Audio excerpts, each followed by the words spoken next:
Hello, Physics 20s. Welcome to our first main lesson on the physics curriculum. Today and for the next few days, we're actually going to look at a couple of different pieces of the curriculum that are kind of all-encompassing to every unit, things that you're going to need the entire time that we go through Physics 20. So taking the time to go through them now is a useful strategy to make sure that we can successfully um, have you continue through and be successful in Physics 20. One of the first things I'm going to recommend is that you begin to fill up your vocabulary sheet. Oops, spelling. Vocabulary sheet. My reasoning for this is that there are many terms that will come up regularly that you're going to want to have a very clear understanding of. Things like speed, velocity, scalar, vector, what each of those terms mean, because as we go through, you're going to see these terms pop up more and more. And understanding them and having a place that you can look back to them is going to be very important for you. This vocabulary sheet, I've started one for you. There are blank pages, quote unquote, blank pages that you can fill in. My recommendation is that you do use the sheet that I have given because it lays it out in a nice way. You can put the word on the left side, a definition of the word on the right, and some examples. Oops, sorry, definition in the middle, examples on the right. In this way, it's something you can always refer back to, and it's something that you can always look at if you are struggling to remember things. And even going into Physics 30, this is a good resource for you. It's a good reference point for you. So today, one of the big things that we're going to look at that, like I said, encompasses the entire course is experimental design. I'm still unsure as to exactly how many in-class experiments I can get you guys to do, but having a good understanding of experimental design regardless is very important for not only a physics background, but also chemistry and even biology and other sciences. Having this understanding of what you should do to design an experiment is very important. And having that understanding can help you greatly. Everything that we know as a people about the world has come from experimentation. We've never just figured something out. We always have to prove it through very, very carefully designed experiments. And as we go through the course and as we talk about certain ideas, we're going to actually go through certain experiments that were done to prove that some of these things are true. So, what do I mean by experimental design? Well, when I'm talking about experiments, I'm really talking about manipulating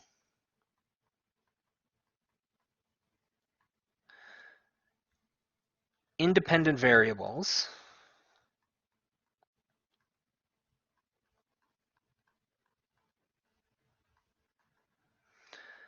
and measuring dependent variables.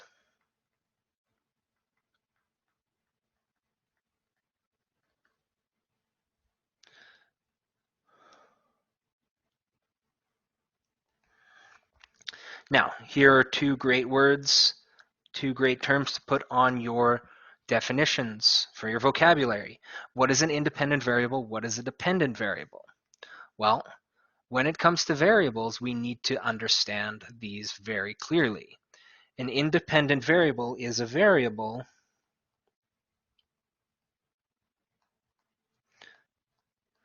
that can be changed by the experimenter, but otherwise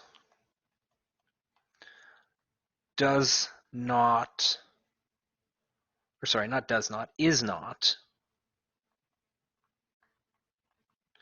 impacted by starting variables or starting conditions.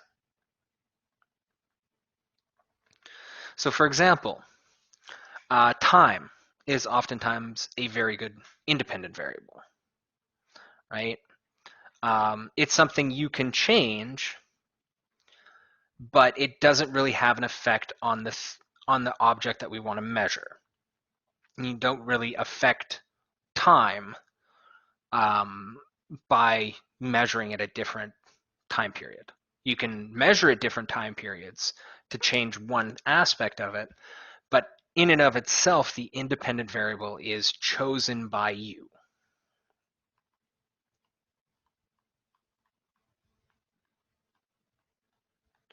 The dependent variable is oftentimes the important thing.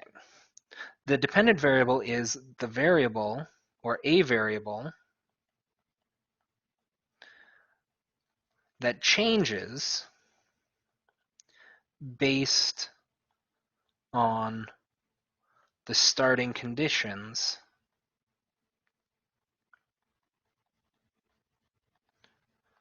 of the experiment.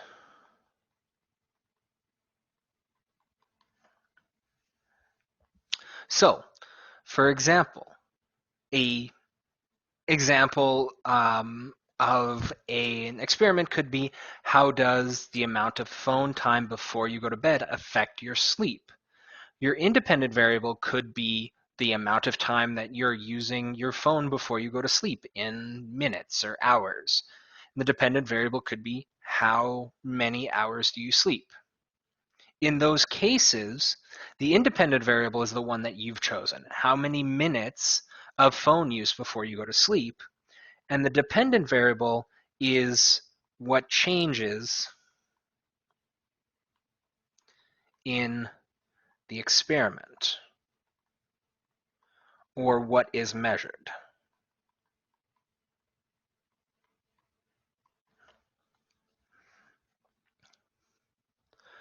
But even before we get to picking our independent and dependent variables, we need to come up with a research question.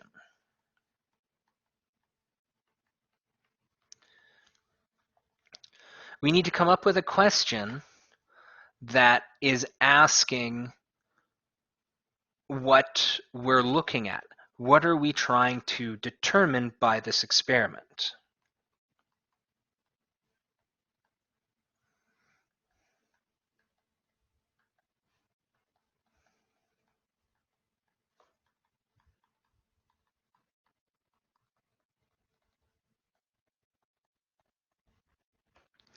That's what your research question should be. This research question should be designed to fill in a gap in your own knowledge. So if we're wondering about the phone use and sleep example, that could be an example of the question, how many minutes of phone use before bed adversely affects the number of hours they sleep? That's a question that you can use. That's a question that helps guide where you are going with your information. Once you have your question in place, and once you've come up with the independent and dependent variables, you also want to try and find some controlled variables, or some variables that you're trying to keep controlled throughout the experiment. And by controlled, I mean kept the same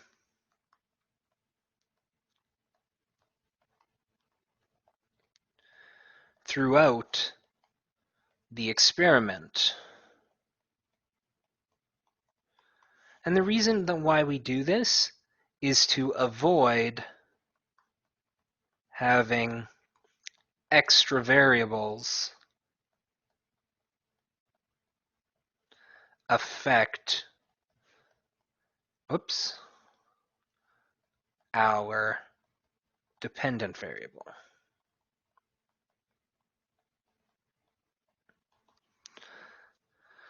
So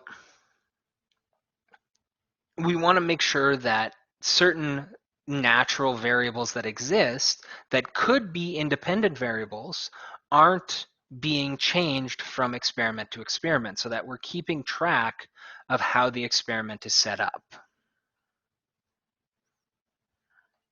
Once you have all of this information, what the research question is, what your independent variables, your dependent variables, and your controlled variables are, at this point, can you make a hypothesis? Now, a hypothesis is meant to be a testable way that you can see how the experiment goes.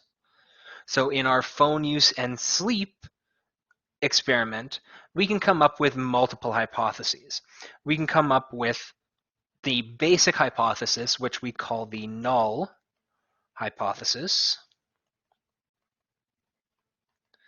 And the null hypothesis is really just there is no relation. We find no relationship between the independent variable and the dependent variable.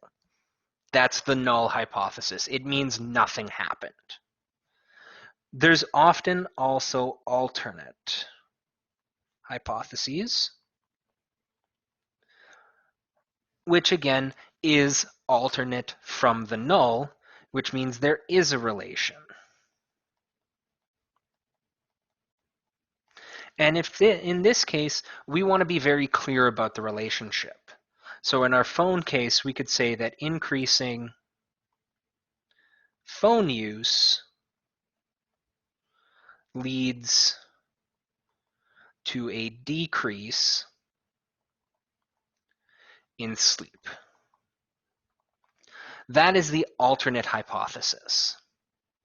We've proven, or we've making the assumption, making the testable guess that increasing the phone use can lead to a decrease in sleep. It is possible for us to do this. At this point, now we want to come up with the experiment. How can we test these variables, making sure that we are controlling the variables we want to control, measuring the dependent variables, and properly changing the independent variable? And a big part of that is in your procedure. Your procedure needs to be stepped in such a way that A, you are not changing your independent variable wildly or in large ranges. So if we're going to test, again, phone use, we don't want to go from 0 minutes to 2 hours with nothing in between. That's not a good experiment. We only have two extremes. What we might want to do is from 0 minutes to 2 hours and then increment or increase by 5 minutes. So 0 minutes, 5 minutes, 10 minutes, 15 minutes, and so on. That's not a bad range.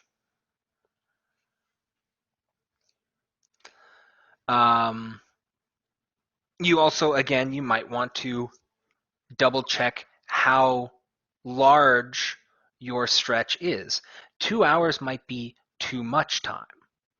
2 hours is a long time to be in bed without actually getting ready for bed. So maybe you want to make this maximum 30 minutes or 45 minutes. Your width of your range and the distance between each step are both very important pieces when you're making up your procedure. Another aspect of your procedure that's very important is, again, controlling all those variables. How are you going to make sure that your procedure is the same throughout each experiment? How are you going to make sure that you are getting 0 minutes and then the person is going directly to sleep? 5 minutes, 10 minutes. How are you going to make sure that that happens? How are you going to decide if one person is controlling all the variables? Do you need to add more people in order to make sure that some of the controlled variables are actually controlled? That's part of your procedure.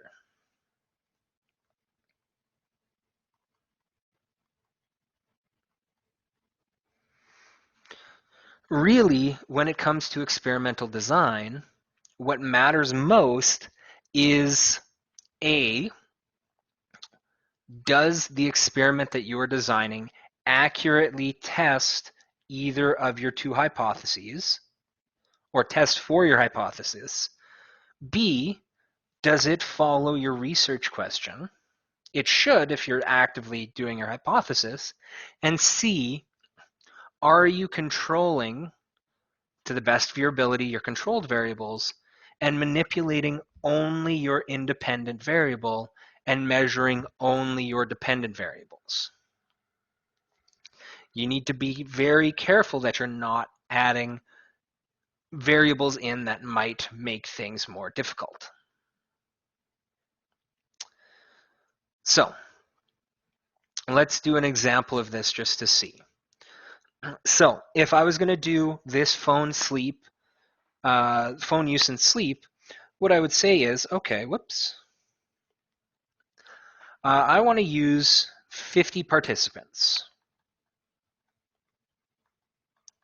And I want to use 50 different people because I want to make sure that a single person's sleep schedule doesn't adversely affect all of my results.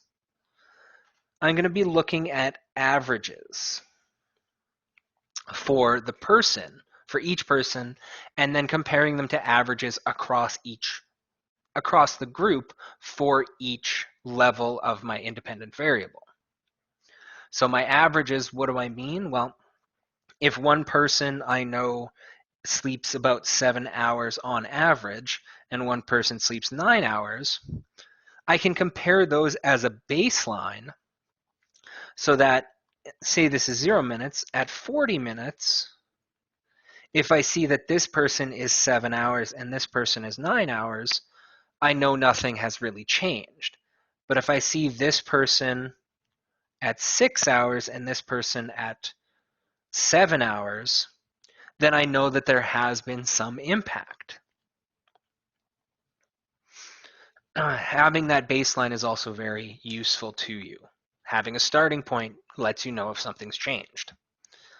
What else? I'd also want to make sure, like I said, that I'm running these trials a number of times. I'm not just going to do one day at 0 minutes. I'm probably going to do something like 3 to 4. This gives me a good average, again, of what each person's regular sleep is. And as I go through, I can see how that's going to change. I don't want to have this be don't want this to be affected by outside uncontrollable variables. So if I do it over a range of time, I'm also able to see maybe there's one day where they slept really poorly because maybe there was something else going on that was on their mind. Maybe they had a big exam coming up the next day and they couldn't sleep properly. That's something outside of the variable that I want to measure affecting their sleep. So I can take that data and remove it because I know there's something in there I couldn't control. And then once all of this is done, once I have all of my data, then I can go to my observation and analysis.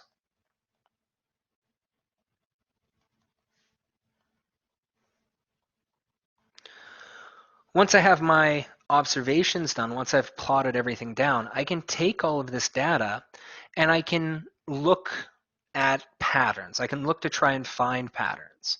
A good way to do this is to build scatter plot graphs or best fit lines. And we're going to talk more about those in our next class.